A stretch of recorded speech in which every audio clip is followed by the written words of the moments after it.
नमस्कार.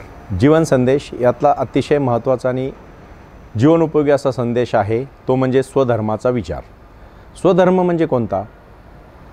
पहा बरं का, आपण प्रत्येकाने आपल्या कार्याशी प्रामाणिक राहावं आणि आपल्यातला असणाऱ्या सर्व चांगल्या गुणांची परिसीमा गाठावी म्हणजे स्वधर्म. आपल्या लोकांना सवय झालेली आहे, आपलं काम नीट करत नाही, दुसऱ्याला नीट करून देत नाही, त्याच्या कामामध्ये लुडबुड करतात, स्वतःही नीट करत नाही. म्हणजे विद्यार्थ्यांनी नक्कीच CCAच्या तासाला महत्त्व द्यावं, पण एक गोष्ट लक्षात ठेवा, मूळ अभ्यासाकडे दुर्लक्ष करू नये. व्यापाऱ्याने आपला व्यापार आधी करावा आणि नंतर अवांतर गोष्टी करावा. तशाच प्रकारे एखाद्या शिक्षकाने वर्गात जाण्याच्या आधी विषयाची तयारी करून मुलांना शिकावं. एखाद्या वकिलाने आपल्या आशयाला न्याय द्यावा. एखाद्या डॉक्टरने आपल्या सेवेशी प्रामाणिक राहावं.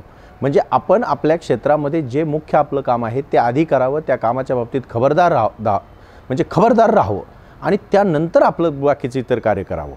अनेक लोकांना म्हणजे मूळ जेवण आणि त्याच्याबरोबर घेणाऱ्या इतर गोष्टी, तर मूळ जेवण हे परिपूर्ण असलं पाहिजे, इतर गोष्टी तर आपण घेतच राहतो. तशा प्रकारे अगदी प्रामाणिकपणे तुम्ही तुमच्या जीवनाशी सुद्धा आपण जन्म कशासाठी झाला आहे, मी या जीवनात काय कार्य करणार आहे याचा बृहत आराखडा आधी तयार करा. प्रामाणिकपणे त्या गोष्टींशी एकरूप व्हा आणि आपल्यातल्या कलागुणांना वाव देऊन आपल्यातल्या नैसर्गिक क्षमतेचा विकास करून त्याची परिसीमा गाठा. म्हणजे आपण आपल्या जीवनाशी खबरदारी जर घेतली आणि ध्येयाशी जर एकनिष्ठ राहिलो तर या जागतिक कीर्तीचं कार्य तुमच्या हातून घडू शकतं. आणि म्हणून प्रत्येकाने आपल्या कार्याला प्रथम महत्त्व द्यावं आणि त्याच्या बाबतीत खबरदार राहावं आणि मग नंतर पुढे जावं. म्हणून आपल्या स्वतःच्या जीवनामध्ये आपण आधी आपल्या मुख्य कामामध्ये वाहून घ्या आणि मग इतर कामांकडे लक्ष द्या. हा सर्वात महत्त्वाचा संदेश मला या ठिकाणी द्यावासा वाटतो. धन्यवाद.